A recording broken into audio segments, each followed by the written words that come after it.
Hello, I'm Robert, and I'm going to talk this time about people who worry that we're living in a simulation. And this is actually quite an old idea. I was reading up in it when I was working on my thesis way back in the 1990s. And I remember reading people discussing it back then. So what I'm going to do is to talk a little bit about how they talk about it now, and then about how they talked about it back then. And then I'm going to explain how you can actually know that we're not living in a simulation. It's kind of pretty obvious, certain things about the world we live in, that really it doesn't make sense for a simulation. So anyway, first of all, here are these modern people, and they're not experts on logic or computing. They're a popular astronomer popularizer and manufacturer of rockets and spaceships, and who's got a degree in physics and business. These are the two people who, and so I describe them like that first, because once you actually see who they are, you think, oh, they're very famous people, they must know all about this. But being famous doesn't really take you above what you are, which is whether you're a good businessman and you've got a degree in physics and business, and or whether degrees in physics and business, or whether you are a popular astronomy popularizer. So here's first the astronomy popularizer saying it. In simulation, I find it hard to argue against that possibility. Meaning, you look at our computing power today. So I'm not going to explain all that. Go through all what you can watch it if you're curious. Most of you, if you're scared, you probably have seen this already. And then this is the physics and business studies, and now a very famous and very wealthy entrepreneur. Any difference at all? This could be some simulation. It could. Do you maintain that? Well, the argument for the simulation, I think, is quite strong, because if you assume any improvements at all... So, and again, I'm not going to talk about his argument, you can listen to it. But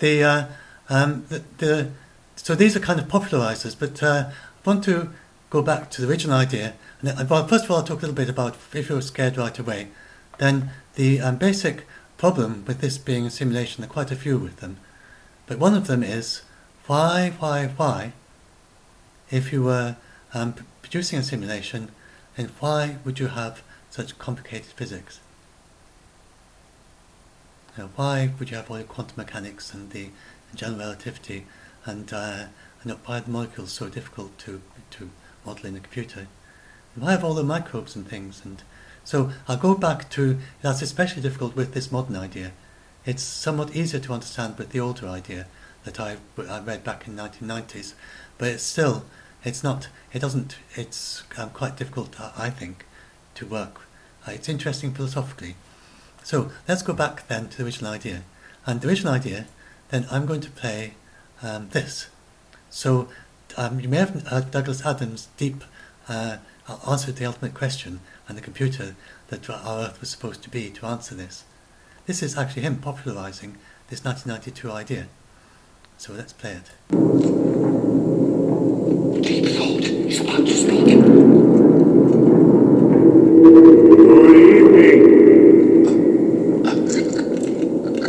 Good evening.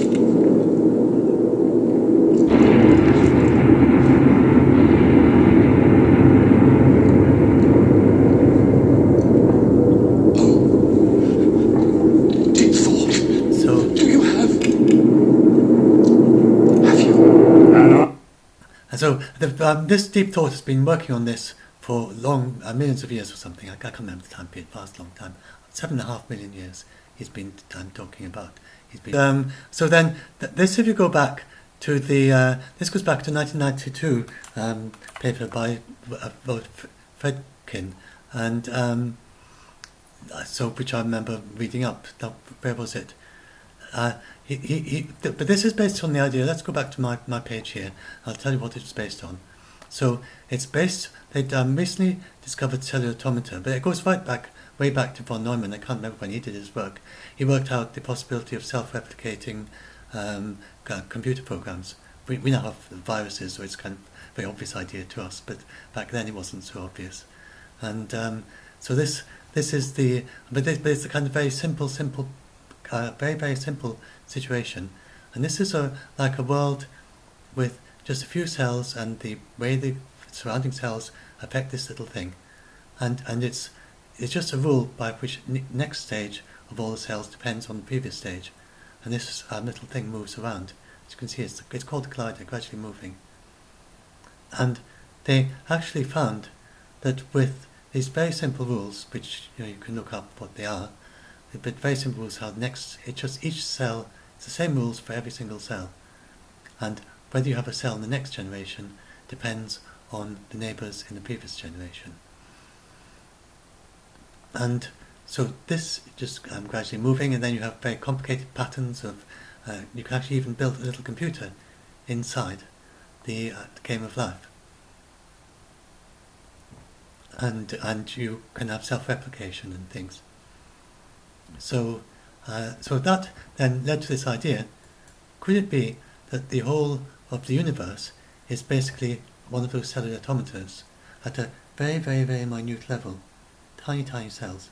So it's also related to ideas of cellular space-time, such as Roger Penrose's twistors, for instance, although he's thinking about them finite but in a different kind of a way, made up of little threads sort of going through the universe and twisted kind of threads in it to kind of weave it all out of it.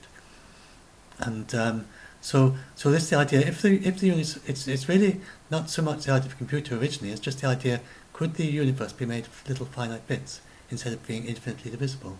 It doesn't matter how small they are; get tinier and tinier and tinier.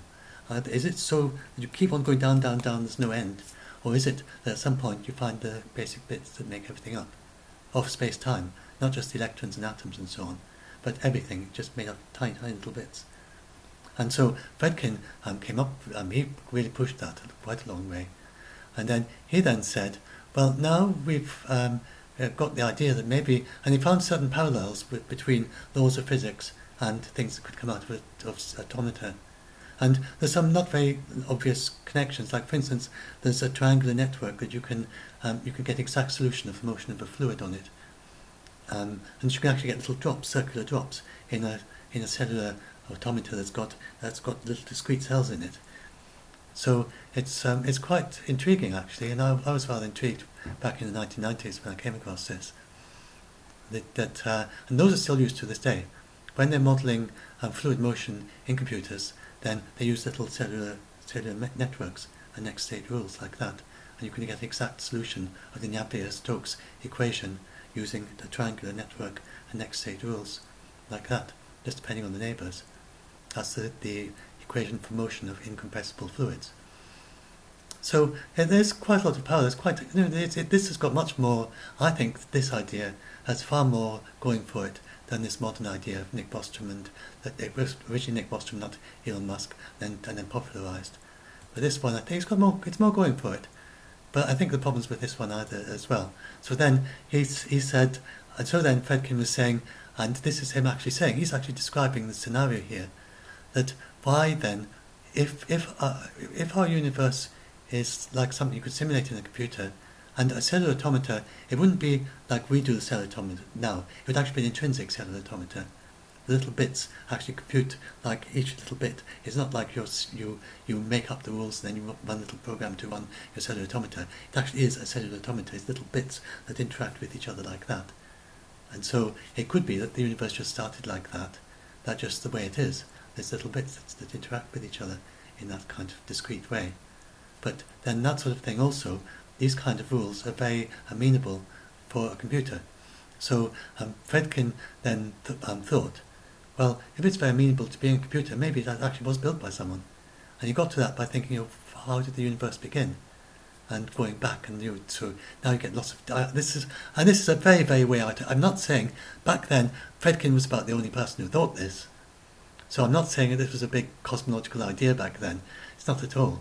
But it was a very minority view. But I was very interested in it because I was interested in the possibility of discrete space-time. And so I was interested in this idea. And so he said, well, why would it be? Maybe we are in a bigger universe, or maybe not. Maybe we were created in a bigger universe, and we're just a computer.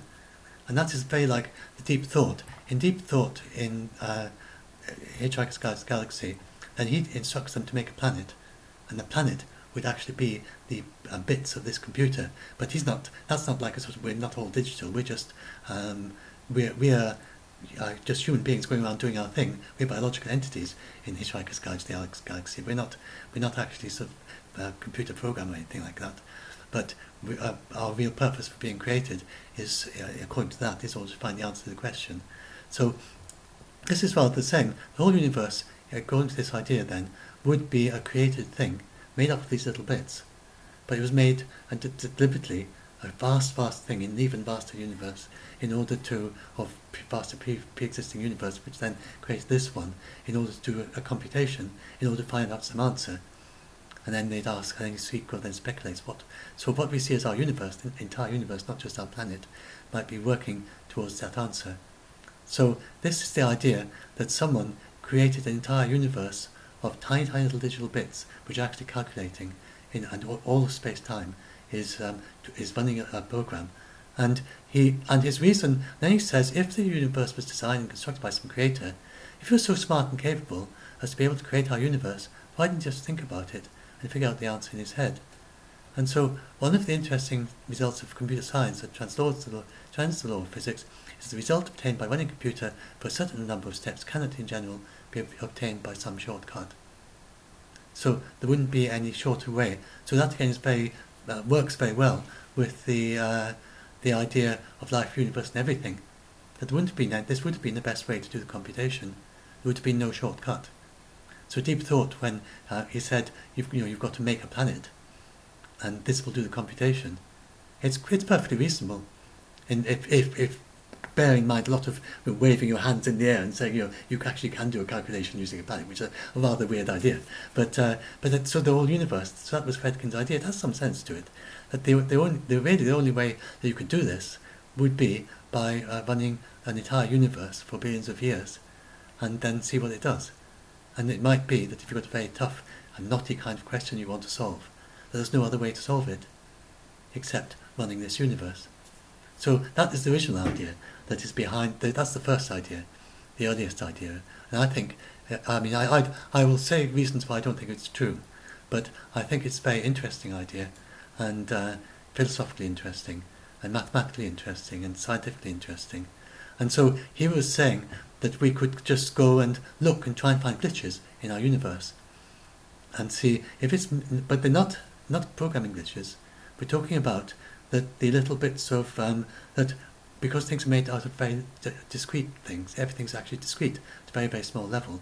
And you might find some way of noticing the discreteness, that it seems continuous, but at some point you discover that space-time is discrete. So it's not a very popular idea in physics. But he's still there. He's still working away. He's got his kind of informational universe now. I think it's developed quite a bit since this idea that I'm not familiar with his latest work, but he's still doing his stuff. So that's where this comes from. And then, so now the other idea is the idea from is the idea that these people are falling up, which is not due to Elon Musk, and he doesn't have a very sophisticated approach. But it's originally to Nigel Bostrom, Nick Bostrom, sorry, wrong word, and he a philosopher, and he's comes up with this idea that but their basic idea is that the universe they're actually extrapolating they're extrapolating to this universe that we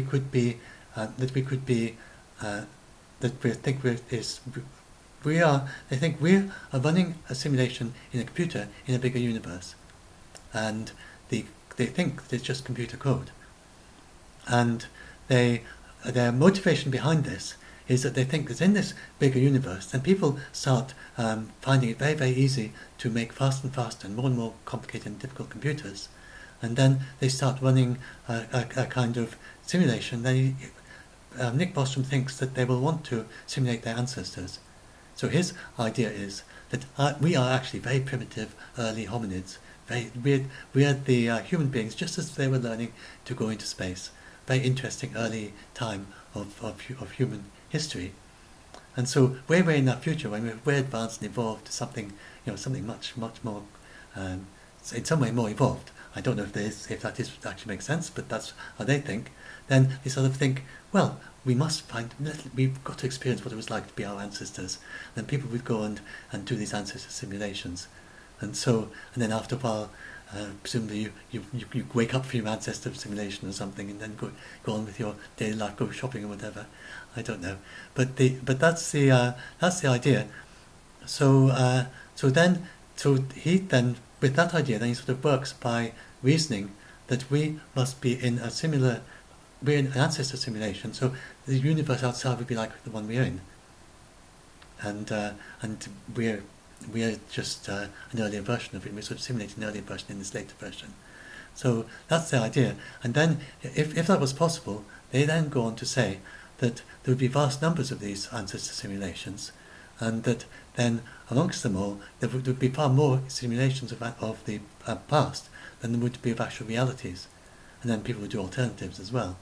And if that was true, then you're far more likely to be in a simulation than you are in a reality. So it's quite an interesting philosophical idea. I'm not saying that it's not as philosophy. It's interesting, but it doesn't make sense as actual physics. I don't see it working as physics, but I do find it again very interesting as philosophy. So lots of problems with it as physics.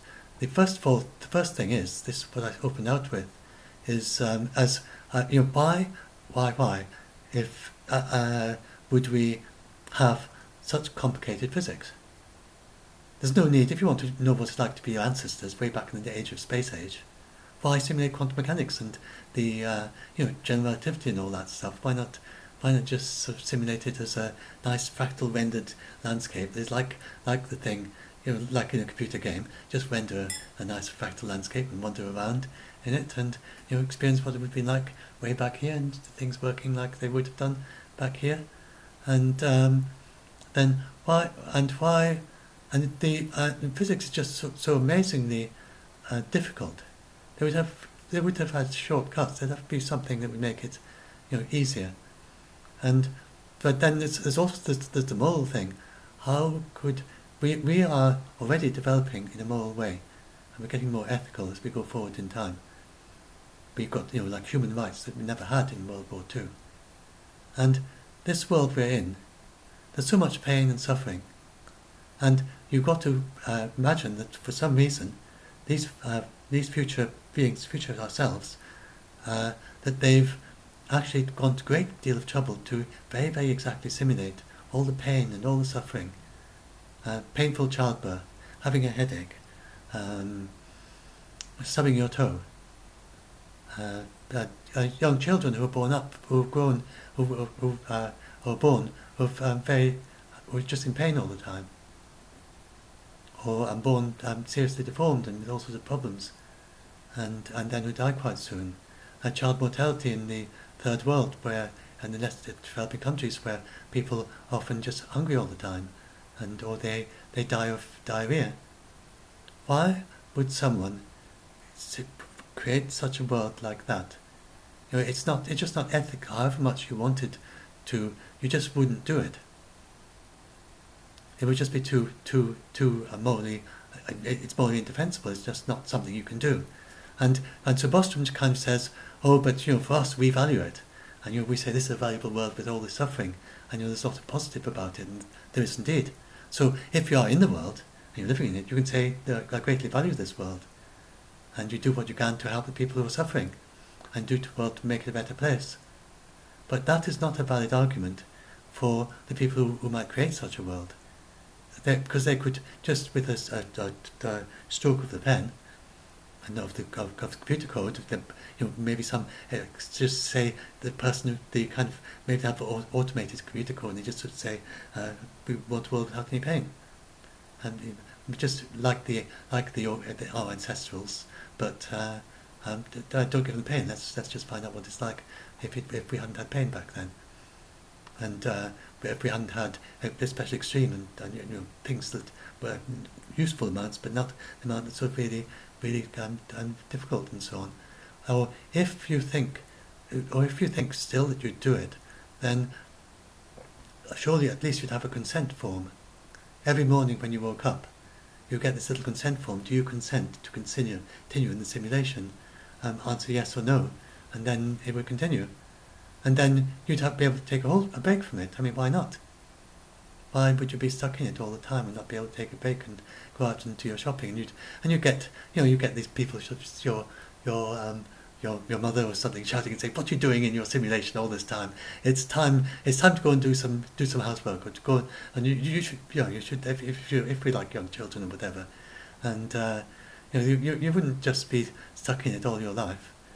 So, I mean and then the various all these kind of ethical approaches, ideas, then they also apply for the idea of like being a kind of matrix type VAT thing.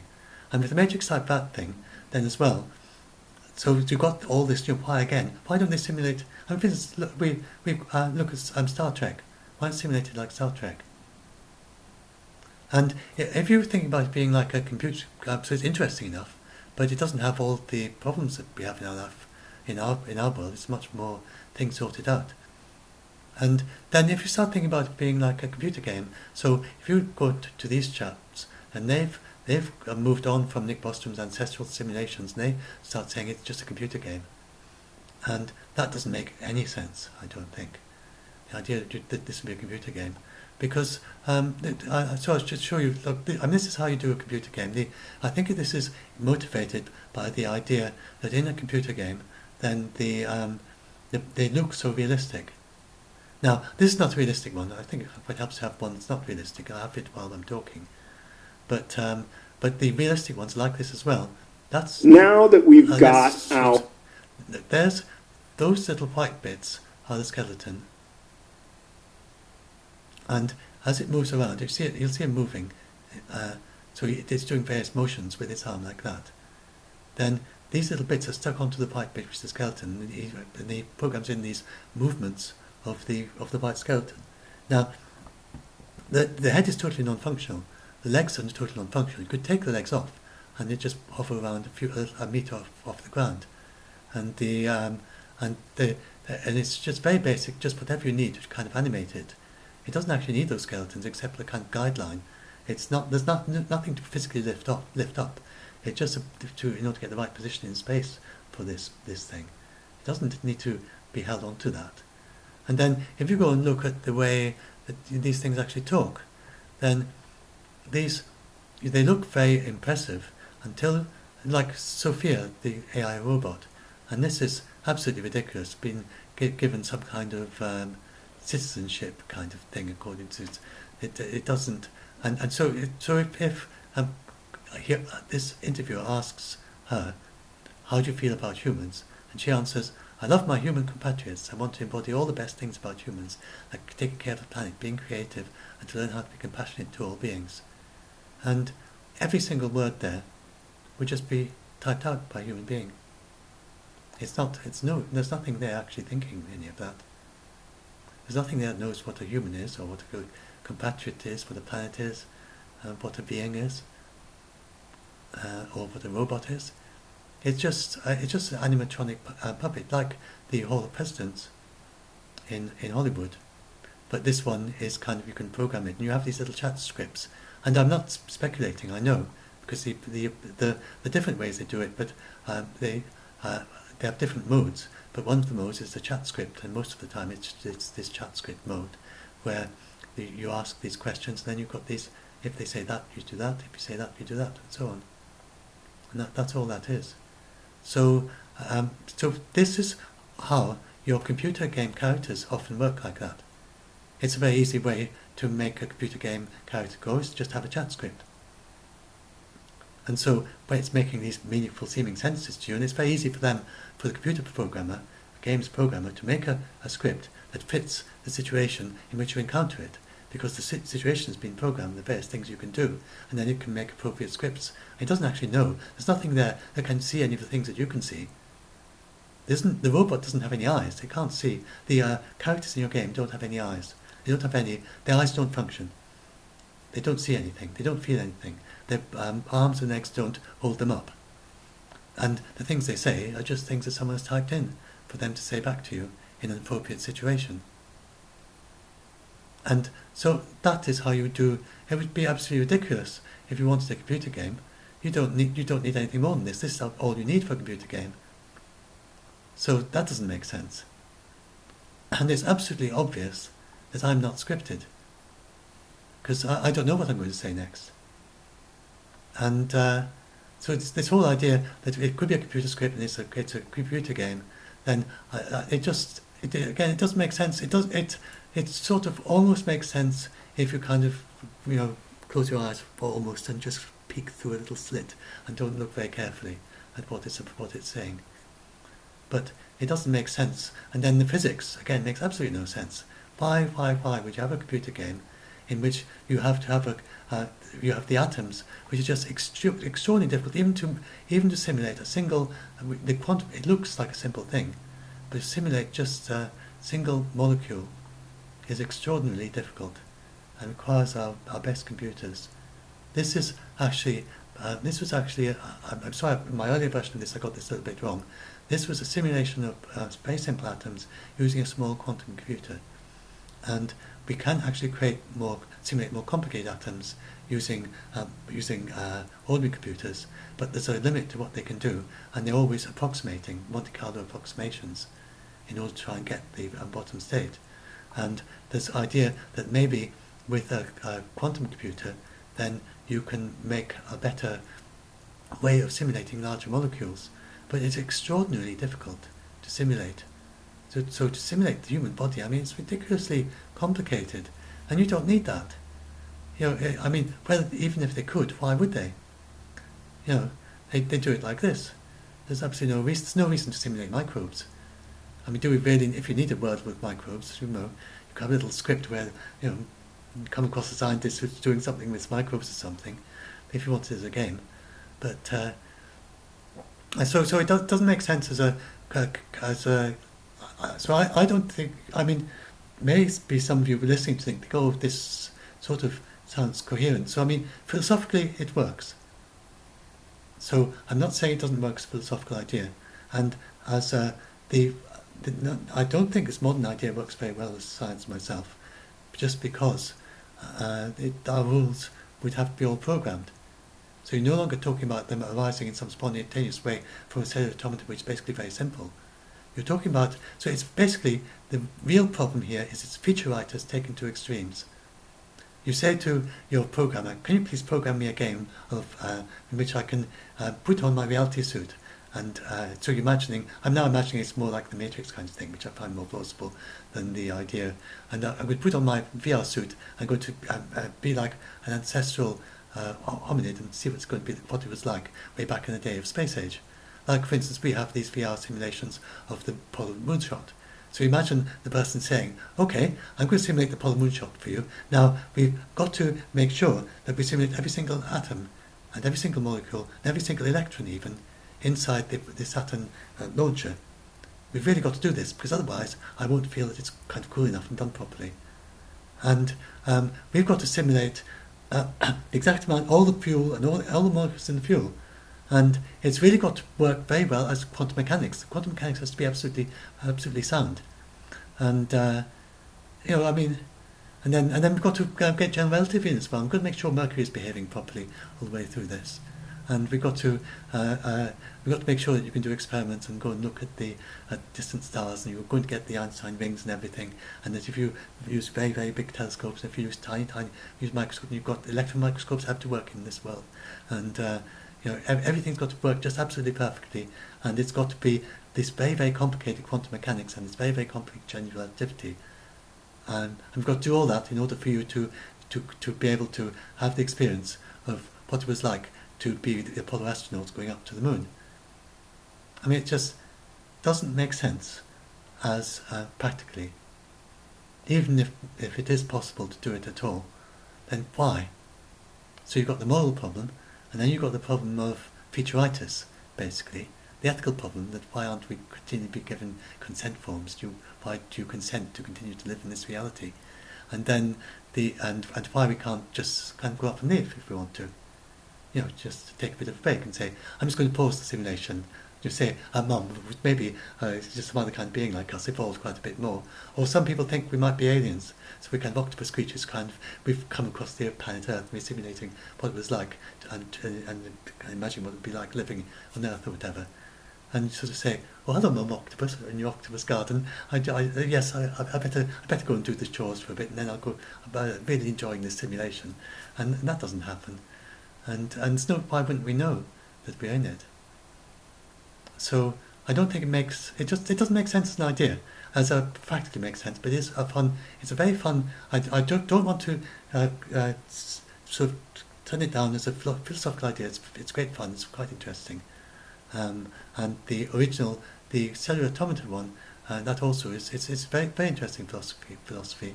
I had a lot of interest in it when I was studying it as a postgraduate.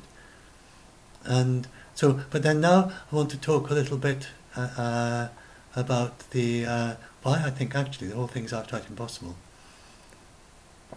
So I don't think it's possible to be aware in either of these, either in the cellular automata or the programmed rules. So what we don't know is whether it's what I'm saying. Some people this is the Professor Penrose's argument, and he argues that you can't understand mathematical truth if the understanding of mathematical truth can't be encoded into a computer program. It's non-computable. That's his claim. Now, lots of people argue against him, and they say they try and pick various holes in his argument. Now, this is something that philosophers and logicians have thought, going back to Gödel. Gödel thought that it was impossible for human beings to be programmed when he came up with his theorem.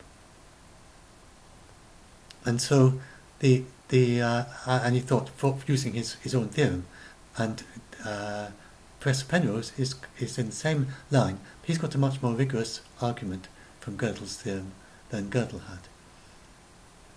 And so I personally find his argument compelling myself, but I know that it's not kind of totally watertight.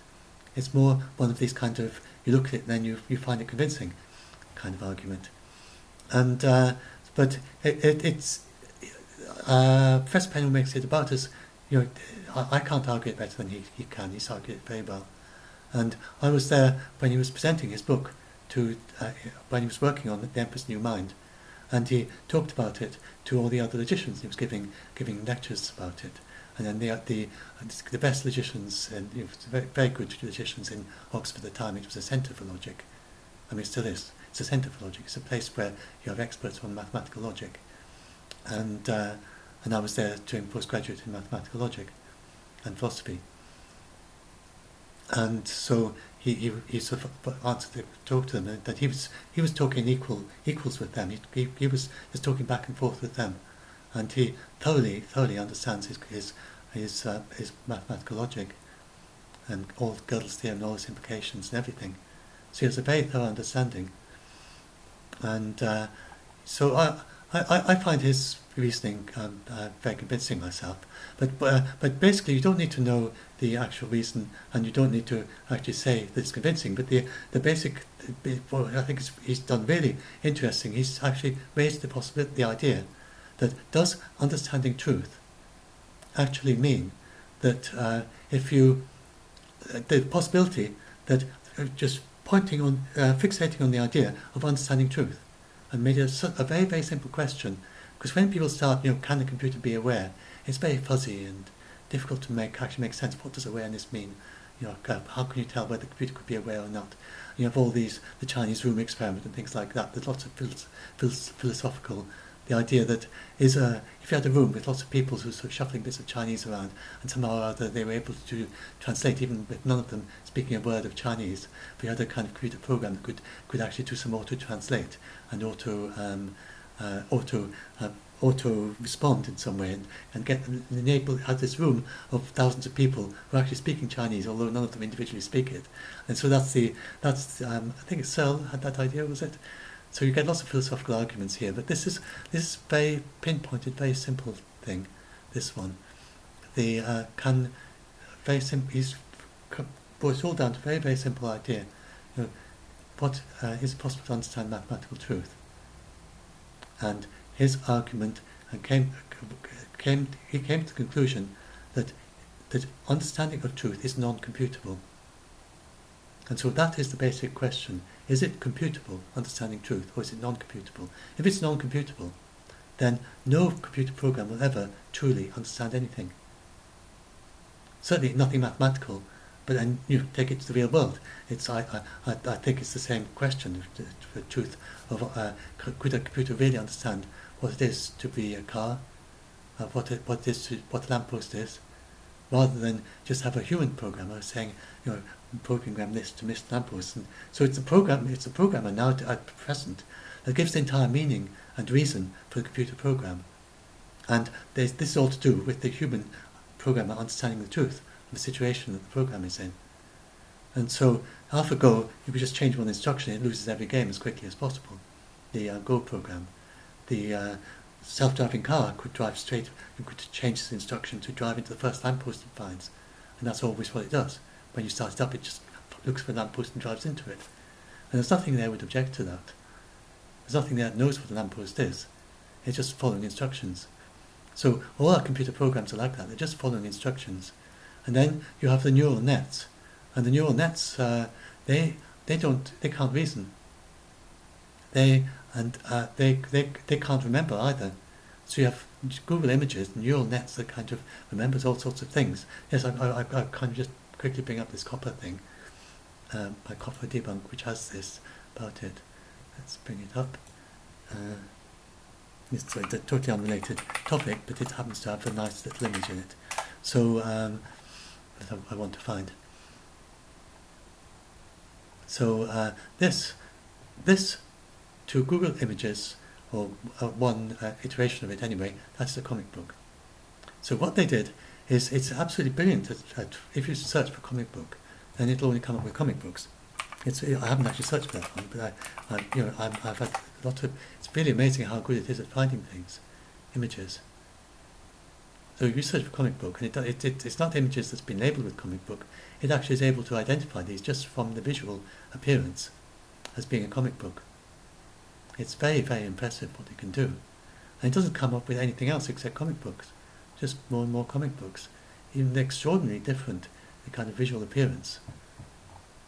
But if you were to present it with this, which is not the sort of thing a human being would upload as an image of a comic book, that would just go in that same page. At least in this situation when you're looking at. And then there's another example of that. There are lots of examples here, but this is very striking. That's a school bus. Now, I'm in the UK and we don't have yellow and red and black school buses. But apparently in the US, then this is the traditional colour for school bus, and Google Images has obviously been trained more on US school buses than UK ones, and they're all yellow and black. We don't have them in the UK, so you won't find a UK school bus if you use Google Images. Search down and down and down, you just won't find, they're all unless that one is.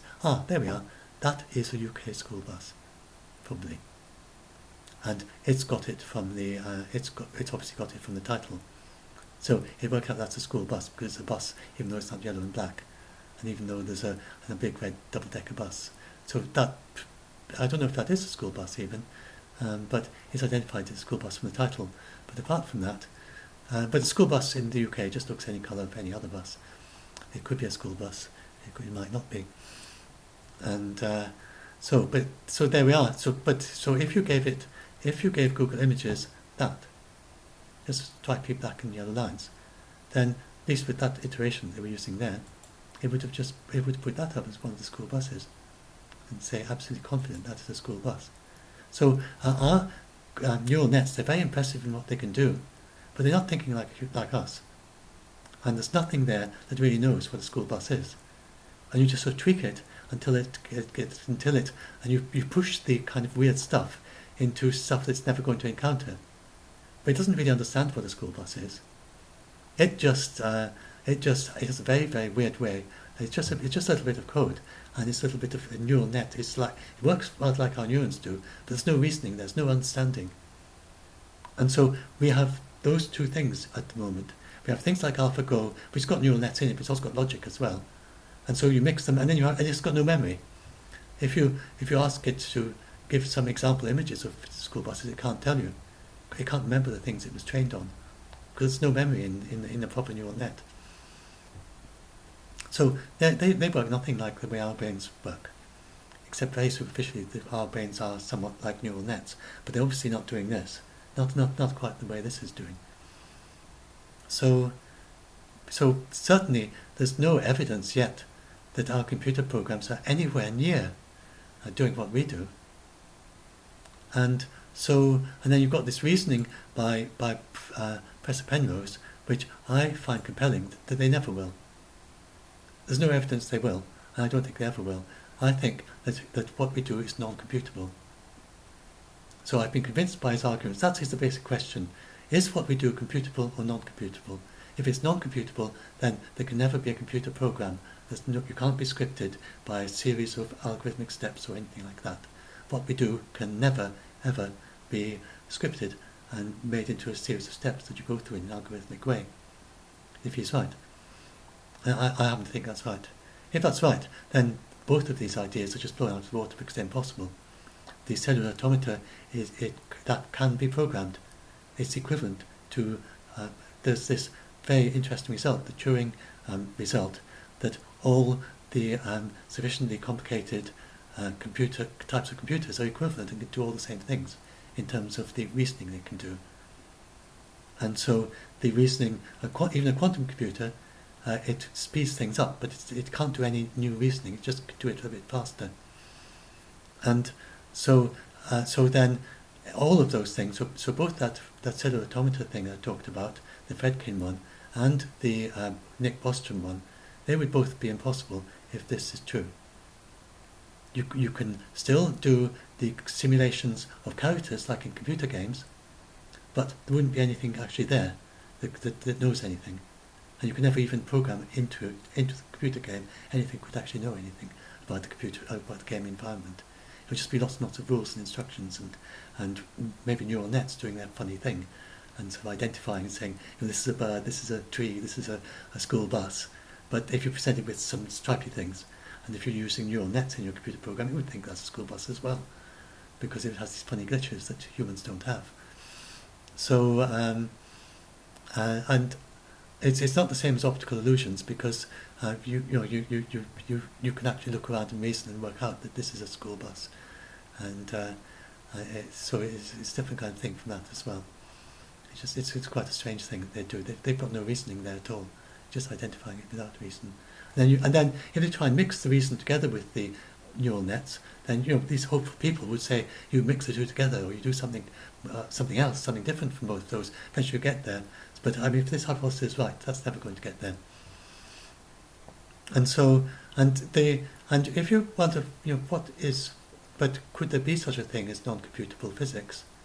And the answer is yes, and it can be very, very simple.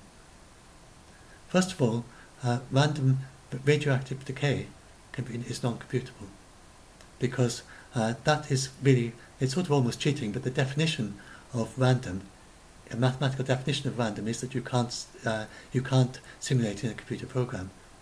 So in that very simple sense, one definition of random, then in that very simple sense, that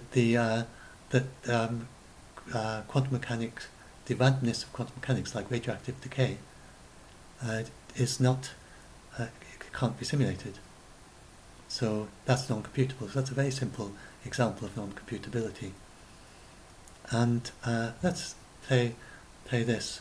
But that's not what we're doing. I mean, if you add randomness to a normal computer, it doesn't actually get you to anything essentially new. You can't actually do any new reasoning by adding in randomness. So it's not a very useful form of non-computability, but it is it is nevertheless non-computable. We're obviously doing something much more than that. But now, in this example, look, this is just a penny farthing with 2 wheels. Let's leave it running so you have something to look at while I'm talking. You've got the 2 wheels, different sizes and different ratio, and then as it moves along, surely it's going to cycle a little bit at some point, I think. There we are. He's going to cycle a little bit. He gets on it, and off he cycles. A very early form of bicycle called a penny for the big one and a farthing for the little one. So as he cycles around, then the 2 wheels, it'll do quite a lot for the little one, rotation of the little one for the big one, for each one to the big one. Now, it's depending on what you've got there. If you had a perfect penny farthing, ideal physics, and going in a straight line along a perfectly flat road, then there's this thing called Chaitin's constant, which if you could get the ratio of the spin rates of the 2 wheels to be exactly this constant, then this constant is a number which you can define exactly mathematically, but you can never calculate it. And there's no computation that can calculate all its digits. So that is a non-computable number. So if it just so happened in the real world that you had 2 things and their ratio was Chaitin's number, then you'd never be able to calculate, because it's a non-computable number. It means that there's no way of actually finding all the digits of it. So you wouldn't be able to simulate it in a computer program, even with a kind of infinite precision and kind of increasing the precision more and more and more. You just can't compute it, and you can't know that it's Chaitin's constant. And so this is an example that just shows you can have something very, very simple, just 2 spins in a particular ratio to each other, and that would be non-computable physics. So it's certainly possible that we could be something non-computable. It's just something in physics that is non-computable, and we get the impression that everything is computable because we look for the things we can actually simulate. But Penrose is saying, look for stuff we can't simulate, and he's got this idea that there's he's got an idea that it's these tiny little bits inside our cells called microtubules. So it's just one idea of many, and that there's a kind of a cellular automata on the surface of the microtubule, but there's quantum mechanics involved, and then there's gravity involved as well. So he works on twistor theory, and he works on quantum gravity, and so he has this idea that if you have a Planck's constant amount of gravity of material, then you get a kind of spontaneous collapse, almost like a self-observation, the universe self-observing itself, on tiny amounts, about the mass of a single eyebrow hair. And so then you take one of those, and that amount of mass, once it entangles, then it can do non-computable physics, he thinks, when it does its so this is to do with the way in quantum mechanics that an electron or proton or something, you don't know which way where it actually is until you actually observe it, and so there's this big question about what is an observer. I'm not sure if I want to go in. I've got one of my articles about it, but it's the idea of non-computable. It's the idea that let's see, try a simple thing.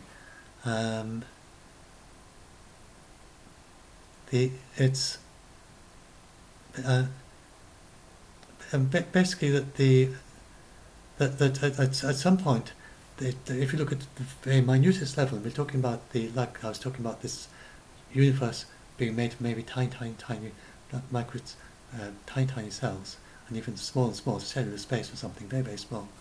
Then when you get things very small, then you can't pin down simultaneously where they are and what their position and their velocity and how they're moving, and so then there's the question: do they have a kind of and then you have a way that different particles can can get entangled. Oh, it's going to take a while to explain. The example, I'd like the two-slit experiment, and if you have an electron, and then you put two slits like that, two little holes it can go through, and then as it goes through the holes, then you find that it interferes. I'm not sure I should go on into explaining all this. I should have brought up some diagrams or something so I can explain it properly. But anyway, the getting a little bit. So the idea is that that the universe is that. I think maybe.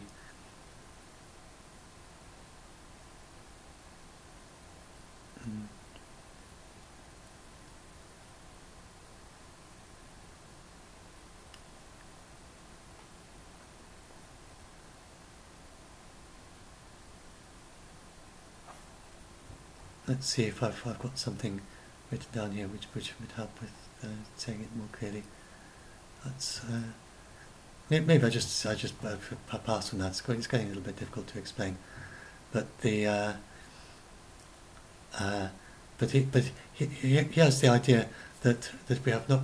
I can bring up my thing at the bottom there. I explain it there.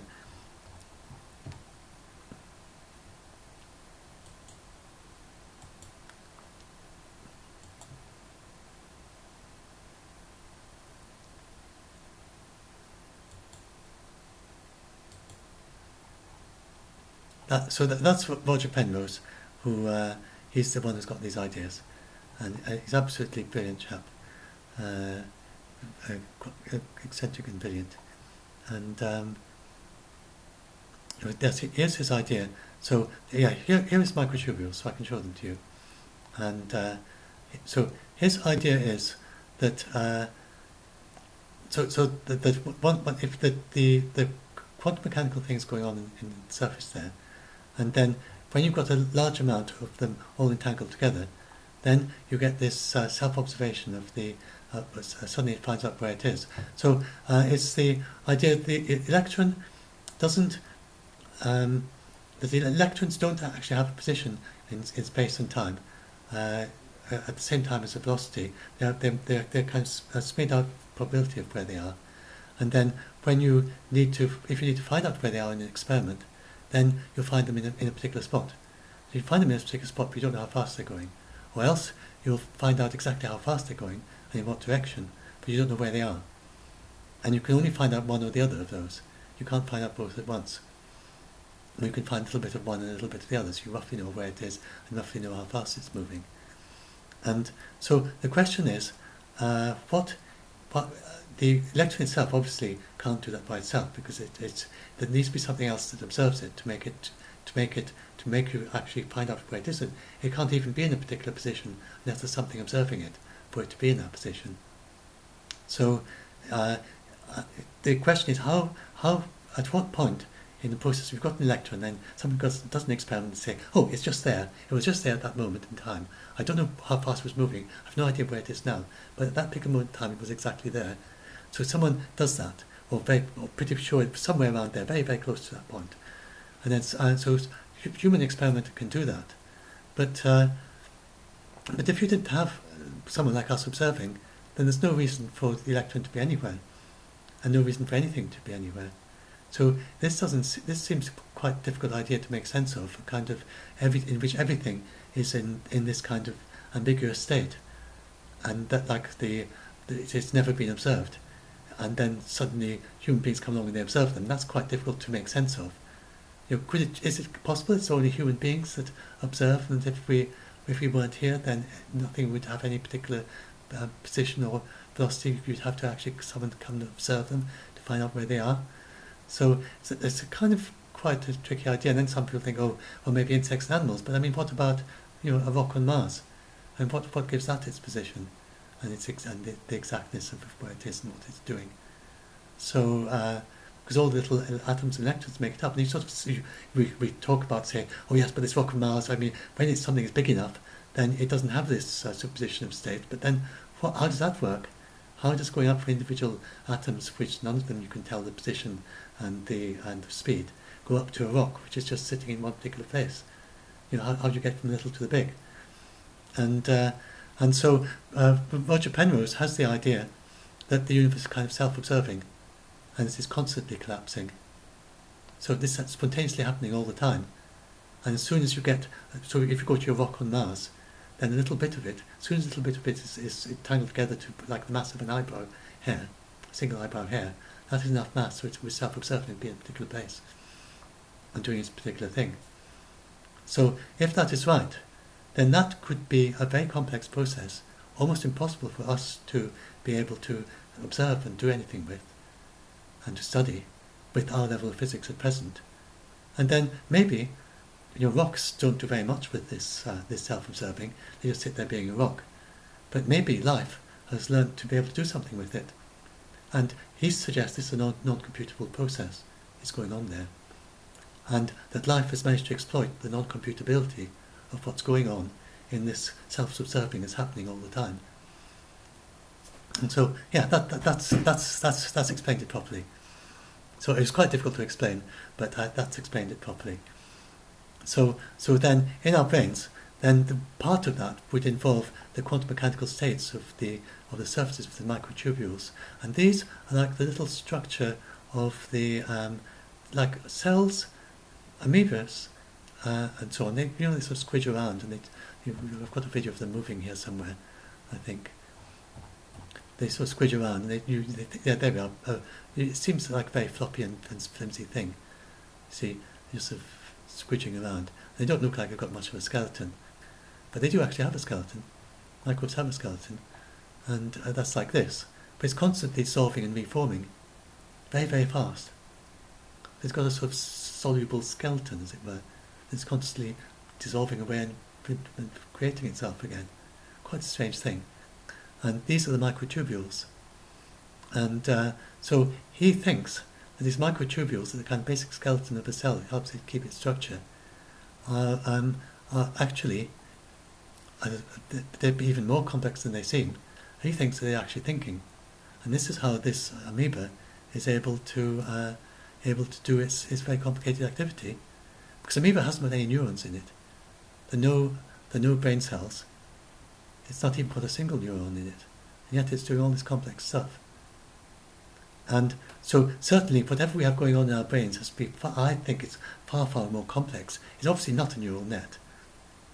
Because we're not purely a neural net. There's some neural net stuff going on, maybe. And it seems quite plausible, good argument that there is. But some neural net stuff going on. But it can't be the only thing, because we wouldn't be able to remember things, and we wouldn't be able to think and reason.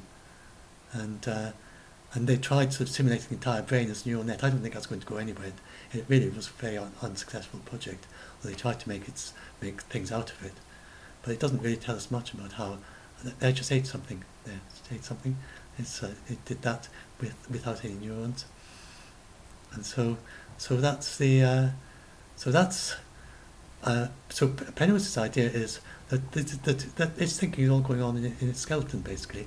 It's got a kind of thinking, fluid, moving skeleton that's constantly dissolving and recreating itself, which gives it a whole lot of thinking power, which would mean that amoeba and our individual nerve cells far, far more beyond, our brain is far, far beyond anything that they're even beginning to simulate, beginning to kind of find, if it was possible to be simulated, to be vastly more complicated. But if Professor Penrose is right, it's not even possible at all. It's completely non-computable. If that is right, then this is not possible. And so I personally don't think this is even possible at all. So those are the basic things that and see if I can try and sum it up. So I think it's not possible at all. I don't think that simulation is in either of these forms, either cellular automata, which is kind of more philosophically and scientifically plausible, I think, or the idea of trying to like a computer game. It's a computer game. I think it's daft myself. It just doesn't make sense that you'd have as you do all this stuff for a computer game. Absurd, and the absurd featureitis, it was an ancestor simulation. It doesn't make sense. If you want to experience what it was like at the time of Apollo and the Apollo moon landing, you don't need to simulate every individual atom and every microbe and every water molecule in the sea. And you've got to do all that before you think it's a suitable enough as simulation of the Apollo landing to kind of roll out to your paying customers, and that doesn't make any sense to me. And then there's the ethics. So we don't get consent forms saying do you want to continue and experience this world with all the suffering, and that doesn't make sense. So for these three reasons, I think although it's very interesting philosophically, I don't think it makes. I think you can just rule it out as a practical possibility. That's my own view on it. But I think so. But it's a very fun idea, and so I don't want to go away thinking that this rubbish idea, but getting scared of it. I mean, I think these people go so far, and so Nick Bostrom is the most serious of all these. Elon Musk and Neil deGrasse Tyson, they don't spend a lot of time. They don't write lots of papers and things, and they don't. And Elon Musk, he does a lot of thinking, yes, but not kind of in depth. He often comes up with these throwaway remarks that just don't work, and it shows that he hasn't actually even given very much thought to the idea. And he kind of tries to brush off, like for instance, he just kind of tries to rule out the entire possibility. He has convinced himself it's impossible to get electricity from space solar photovoltaic. And so he has this little argument that he says it's just so much payload, and you have to put so much payload into space, and it doesn't make sense economically. What he doesn't seem to have discovered, unless he's discovered it now, is that that isn't the plan. The plan is to put vast, very thin film mirrors, which are just micron thick or less, very flimsy things that just wouldn't work on the ground, and then these concentrate the solar power down to smaller solar panels or some other kind of they're concentrating the heat method or various methods, and then that is beamed down to the ground. And this entire multi-million project in Japan working on this, and they don't pay any attention to Elon Musk's argument, which is he has this little back of the envelope argument which says that what they're doing is impossible and can never be economic, and Japan is busily working away at this, and it's very very important for them because they import a lot of energy. So if we have solar voltaics in space, space-based solar power, then Japan is quite likely to be a very early adopter, and they're doing it there. They're going to be sending spacecraft. I'm not sure if they might even send some. I'm not sure. They're looking into ways of assembling it in space and so on. It's quite a serious project. So he's undoubtedly a very impressive person in terms of his business acumen, in terms of his ideas. He's managed to get things work, and he's got these wonderfully impressive rockets like the Falcon Heavy. I was very impressed by the launch of the Falcon Heavy, which just worked perfectly. He hit the right time.